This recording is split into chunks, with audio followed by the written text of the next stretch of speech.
Hello and welcome to the Career Corner where we answer your career cues. I'm your host, Lukas Kauffman. We've got an awesome guest today. Lisa, you're joining us today to talk about working in higher education. But before we talk Mhm. about that, I would love for the folks at home to get to know you. So tell us about yourself, where you went to school, what you majored in, what you do now.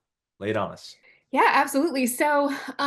Name is Lisa Famularo. I use she, her pronouns, and I am originally from Long Island, so New York native, and stayed in state for college. Of course, went to Ithaca, and I started at Ithaca in 2012, graduated in 2016.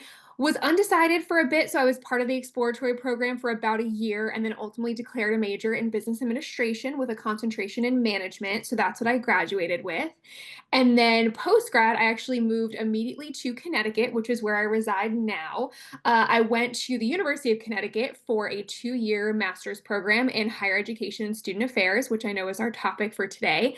And then I loved being at UConn so much that when I was really lucky enough to be offered a full-time role at UConn, I decided to stay.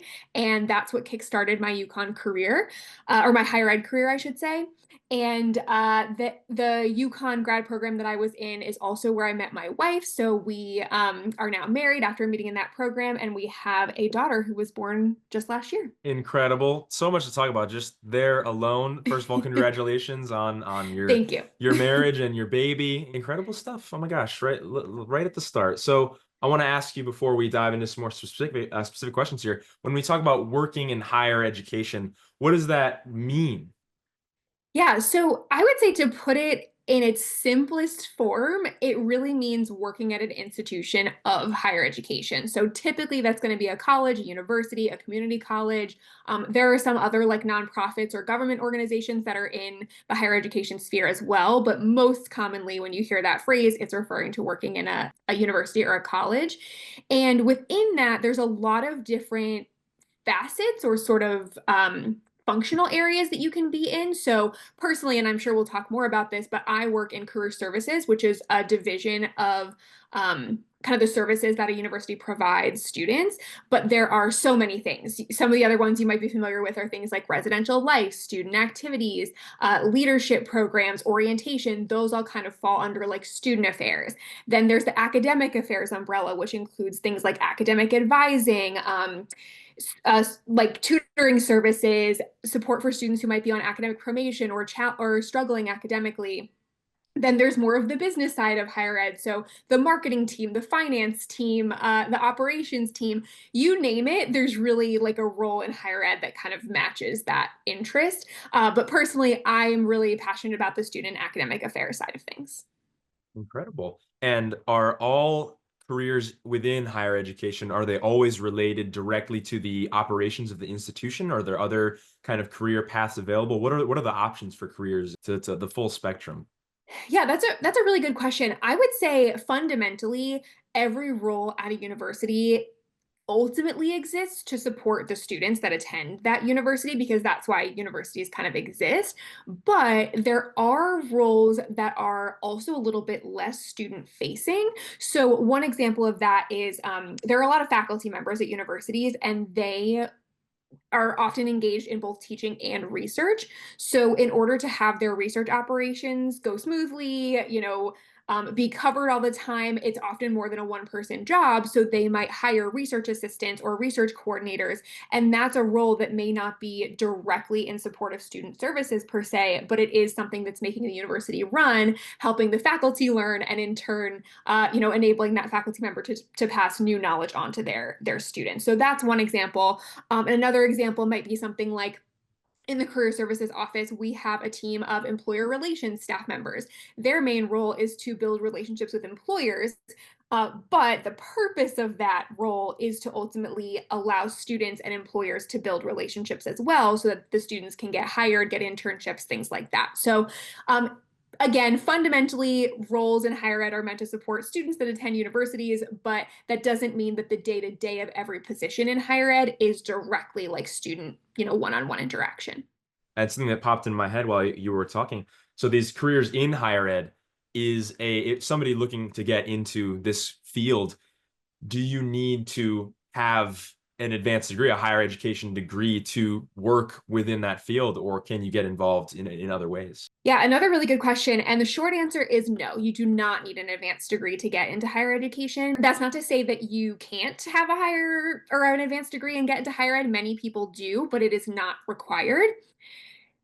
If you don't have an advanced degree, there are like entry level positions in higher ed. So those may be things like if you're looking for jobs at the moment, they might have position titles such as coordinator or assistant or even associate in some places. And those are typically those more entry level positions where you don't need to have that specialist degree in any certain field. But if you are looking to jump a little bit more directly into a higher level position, like let's say an academic advisor or a manager of some department, those roles do typically require an advanced degree, but it's not something that you have to have ahead of time. Like you could start in one of those entry level roles, get an advanced degree, then get a promotion. Like there's a lot of different kind of avenues or paths to get to that point. And one other thing I think is important to mention is that I personally have a master's in higher education and student affairs. That's not required either. You can definitely pursue a master's in another area and use that as leverage and all the skills and transferable knowledge and information you learn from that master's to transition into higher ed. And I think one great example of that is in my office alone. I have a master's in higher ed, but there are two people with masters in teaching, one person with a master's in communication, a couple people with masters in counseling. So most of the time the job requirement is to have an advanced degree for some of those more advanced positions, but not necessarily an advanced degree in something specific. It's more just to have that like higher level of education. Yeah, incredible. And while we're on the topic of people, looking to get into this career and what they might Mhm. need, what are the next steps for somebody who wants to get involved as far as networking and preparing for an interview, applying for jobs? What are the important things for people to know if they're looking to get into this field? There's a lot you can do to prepare for higher ed. I'll give you my top three tips. Let's start there. So, Sure. first and foremost, I think that higher ed is oftentimes seen as a little bit of a homogenous field, but I think that that's a misconception. There, like we were talking about earlier, there are so many different positions within higher ed, and they're nuanced. So whether you're working in residential life or the Office of Institutional Research or an academic assistant in an academic department, those roles are going to look very, very different. So I think one initial step that you can take is to try to break down the structure of an institution and figure out where you're going to be the happiest or the most interested in working. And you don't necessarily have to choose like one position or like narrow it down to like your final choice right away, but to get a general sense can be really helpful. Otherwise, I think it can be pretty overwhelming. Tip number two is higher ed is a field where professional associations are like abundant. There are so many. There are some really big ones that are just like higher ed in general. And then there are also some that are more specific to certain functional areas. So there are career services professional associations. There are, student organization and student leadership professional associations. There are professional associations for certain academic departments if that's what you're interested in. So once you've narrowed down your vision a little bit, you can pick and choose different associations to get involved in that are more tailored to your interests and are likely going to allow you to network more closely with people who share your interests or who have connections to opportunities that might, benefit you. Third, I would say along the lines of like preparing your application materials and preparing for interviews, I could talk about that for a really long time as somebody who works in career services. But I would say that higher ed is really a lot about relationship building. No matter what position you have at an institution, you're going to be working with people from a lot of other departments, both inside and maybe even outside the institution. So any experiences you can have, whether it's student organizations, leadership roles, part-time jobs, full-time jobs, volunteering, that you can kind of hone and advance your interpersonal communication skills and relationship building skills, that is going to benefit you no matter what in applications. It's something that people are going to look for in cover letters, on resumes. It's going to be something you're asked about in interviews. So if you can approach your search having solid examples of that skill set ready to go, I think, and also speaking as someone who has hired people in the field before, that's something that we really value and oftentimes look for. So that's my short answer to your very loaded question. Sure, yeah. Everybody just wrote that down. The pencils are scribbling, bullet notes. Say somebody's done their interview, they're looking to get into or looking to get at any stage, honestly, before Mhm. having a career in higher education. I would love to hear what your day-to-day looks like so people can see if like they're on the fence, maybe they don't know if they want to get involved, hear about your day-to-day and see if that's the kind of job they see themselves having. So I always like to start when talking about my day to day by saying that it varies. Every day is different. And that is honestly one of the reasons why I chose to go into higher ed. It was because I was looking for a job that had a lot of variety and would keep me challenged and allow me to try new things. And that is absolutely true of working in higher education. And one of the biggest reasons for that is because the students are always changing. So not only are they changing themselves, like learning and growing and maturing, but also every 4 years, approximately, you have an entire new cohort of students that you're working with. That being said, in terms of like actually my tasks and my day-to-day work, it's a lot of conversations and meetings. So on a typical day, I have anywhere from two, which is unusual, to like 8 or 9 meetings. And those meetings could be one-on-one meetings with students where I'm talking to them about, in my case, like their career journey and what they want to do, after graduation, and helping them figure out what steps to take to get there. It could also be meetings with colleagues or supervisors where I'm talking about, how our office is working, anything that we're planning that's coming up, and kind of strategizing together. We do a lot of collaborative strategizing. That's something that's really big on my team. And I would say is true. That's a true across higher ed as well. Those could also be meetings with other departments or other offices if we're working on collaborations that are multidisciplinary or cross institutional. Those are really good conversations as well. Or they might be kind of exploratory conversations if we're looking to build a new relationship with a certain partner or entity. Aside from meetings and conversations, I also do a lot of event planning, whether that's like presentation development, workshop development, large scale events like career fairs or networking events. Those are some large events that we undertake as well. And then I also do a good amount of administrative work in my role. So that can include anything from like helping the marketing team develop the right content to market an initiative that I'm working on. That might be, I do supervise. So it might be figuring out like payroll approval or onboarding a new employee. I also do some like writing, like I write blog posts and I write newsletters that get sent out to different departments and different stakeholders as well. So my job has quite some variety to it, and every day is definitely very different. I would say that even when I'm working on a larger project, it gets broken down into like smaller chunks. So I know like in some other fields, you might be working on like exclusively one project for weeks, months on end. I know because my brother works in engineering, for example, and that's a field where that's true, but that is not true of my role at all. It's really variable and really different. Awesome. And while we're on the topic of you and talking about the things that you do every Hmm. day, I've got a note here from our wonderful producer, Kylie, that you Hmm. pursued board certification. And I would love to Hmm. hear what that is and any advice you Hmm. have about professional certifications within higher ed. Yeah, of course. So I am my like official certification title is a board certified coach. And that is a certification that sort of indicates to students and others that I work with that I have extensive knowledge and training about how to effectively coach someone, which is a profession that is becoming like more and more regulated. So I think something that I like to equate it to is if you seek out like a mental health counselor or like a therapist, you're likely going to be seeking someone who has a mental health counseling certification because that proves that they have the education and background to do that effectively.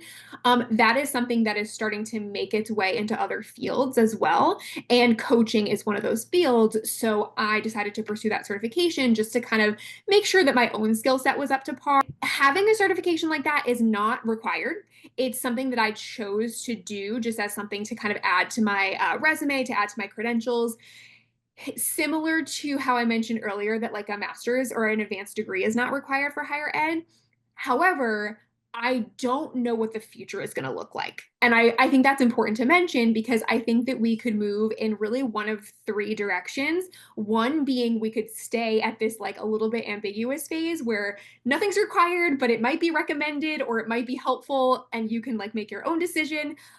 Or we could move in the direction that like it is required, or we can move in the direction where nothing is required and there might be sort of less restrictions. So I can't say where we're headed, but I do think for me the certification process was just a really good learning process for me after I finished my master's to keep learning and to hone more skill sets. There are other certifications in higher ed that are more specific to other functional areas if that's something that, you know, students are interested in, but I would say if a student was maybe weighing like a certification versus an advanced degree, I think at this point right now in 2025, can't speak for the future, an advanced degree is a little bit more common and valued than a certification. So a certification is kind of like a bonus that might be valued maybe a little bit later in someone's career. And for getting a certification, what Mhm. is required time and money wise? I know grad school Mhm. is a little bit different than undergrad in terms of the funding, and obviously class structure is incredibly different, and how Yeah. much time it takes varies. What is the requirements for a certification? That also varies pretty drastically as well. I can give the example of my certification took a while. I had to go through 60 hours of training to even be able to take the exam, and that doesn't include like all the time I spent studying and practicing and you know all that stuff. And though those training courses are only offered at certain times of year, and some of them were only in person before the pandemic, so it was a lot of logistics. And ultimately, it took me about 2 years to complete. And if I had to approximate the number of hours, it was the 60 hours of training plus at least 60 hours of you know studying and practice. And then the exam itself was 3 hours long. I think I've a little bit tried to forget what the exam itself was like. But I think it was a 3 hour exam. You take it in a testing center, and it was pretty pricey as well. If I remember correctly, back when I took it, it was like $290. And of course, with inflation, things are just going to continue to get more and more expensive. While I have you here, obviously you're specialized in career services, Mhm. and you know you're in the realm of higher education. So I wanted to ask you about the choice of whether or not to pursue higher education. What should students weigh when they're trying to decide whether or not they want to pursue higher education or not? I get that question a lot, actually, because I think it's something that a lot of students are grappling with. And I would say there are really three things. There's many things to consider, but I would say there are three that really stand out to me. The first is I would encourage students to put themselves back in time to when they were choosing to go to college and think about what factors they weighed at that point in time. So was it cost? Was it location? Was it the major that you were pursuing? It's going to be different for everybody, but I think that looking at your own experience and your own decision making and what was important to you then is a good indicator of some of the things that might be important to you now. So that's kind of like always my first recommendation. Let's go back, let's think about your college choice and think about what from that we can pull to your higher education choice or your advanced degree choice as well. Second, regardless of whether or not this is a consideration for you the first time, is of course money. Grad school is expensive, and I say expensive in terms of both money, but also time and energy. And if grad school isn't something that ultimately is going to pay off, and whatever your definition of payoff is, it's not always worth the time and energy and money that you're going to put into it. do a comprehensive financial analysis of your situation, look at any financial support you might be able to get for graduate school. That's like a huge key. The funding available for graduate school is very different than the funding available for undergrad. So, like personally, I went to grad school for free. I was in a part of a program. I had an assistantship, it was called, which was essentially a job that paid for my tuition, and I did not owe a dime for graduate school. That's a lie. I had to pay fees to the university, but it was like pennies compared to the cost of tuition. Yeah, yeah. But that significantly influenced my decision because I was able to, not incur any additional debt by going to graduate school. And then third, the last thing that I would consider is looking into the future and trying to see whether or not graduate school is going to have a benefit to your career. And that can be a tough question to answer. But just as an example, I know you mentioned STEM fields earlier. Let's say someone's like a biology major and they're like, I want to go into be a research assistant or like be a researcher, and I don't know if I should get a master's or a doctorate or not.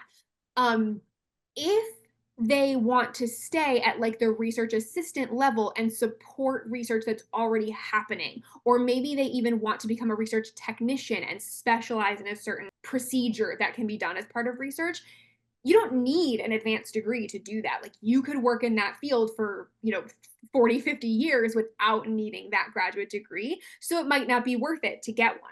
However, if you want to start your own research projects and maybe even employ others to support you with your research, that's going to be something where you probably will need a PhD at some point. Thinking forward, and again, it can be a hard question to answer if you don't know what your full career is going to look like, and that's fine. But just ask yourself the question anyway, because you might think about it and say, you know what? I never want to be a boss and I never want to employ other people to do my research. Okay, well then maybe not a PhD. There's a lot of factors there, but asking the question can be helpful. So that was kind of a long answer, but those are some of the top things that I would consider. Incredible. We are closing in towards the end of our time, but I did want to ask you before we end our episode here, if you have anything that you want to add in quickly that we didn't already cover, or if you know about any resources available Mhm. that people can access to help them consider a career in higher education, or whether or not to pursue higher education for themselves for a different career path. Just anything you want to tack on to the end here. Yeah, sure. So I will wrap up with two quick things. First, one unique thing about the field of higher ed is that it's really not a field that like kids grow up wanting to work in. It's not like, what do you want to do when you're older? Like the question that you ask a kid, no one says like, I want to work in higher ed. It's just not. And I think one of the main reasons for that is because you don't really know what it's like to be in a college university setting until you attend. So for me personally, I never considered the field until I got to Ithaca. And speaking to like my colleagues and other people in the field as well, that's a similar experience that they've had. It's like, oh, all of a sudden I've realized that this is a career that I can pursue and now I'm interested in it. So if you are the kind of person who are like, you're in school right now and you're loving it and you're not sure what you want to do with your career, but you love the higher education environment, I really think it's something worth considering because it is a field that you might not have considered previously. So that's just kind of something that's unique compared to, doctor, lawyer, teacher, some of those other really common answers you hear kids say when you ask them what they want to do when they grow up. And then the second thing is in terms of resources, there are a couple of websites that I'll just name really quick that I think are really good ones to start your higher education journey with. And one is higheredjobs.com. Really straightforward. That is like the biggest job board in the field of higher education. So similar to like Indeed, which you may have heard of before, where it's just like public, like anyone can post jobs in any field. Higheredjobs.com is a higher ed specific version of that. So if you want to see like what does a job description look like for a role in higher ed, or geographically where are different colleges located, like that can be a really good place to just look and find out. One other cool thing about that site is you can see what the qualifications are for certain jobs that you might be interested in. So you can say like, oh, I really like this job, but I don't have this skill that they're seeking. And then you can spend some time now developing that skill skills. So by the time you're ready to graduate or to apply, you're more qualified for the role. And then, in addition to that, the two of the professional associations that I was mentioning earlier are called NASPA, NASPA, and ACPA. Those are two of the ones that are broad, that cover all of higher education, and they have resources on their site specifically for people who are thinking about pursuing a career in the field. So if you're looking to read about like what are some of the entry level roles, maybe when are conferences coming up where I can network with some people who might help me get into the field, those are two really good places to start. Incredible. Well, that's all the time we have for today. Lisa, thank you so much for joining us and sharing so much about working in higher ed. Yeah, thank you so much for having me. I hope that there are some students out there, obviously I'm biased, but that hear this and consider a career in the field. But whatever career you pursue, you got to do something that makes you happy. Absolutely. Well, thank you again, Lisa, so much for joining us today. And thank you, folks at home, for joining us in the Career Corner today. As always, I'm your host, Lukas Kauffman, and this has been Career Corner.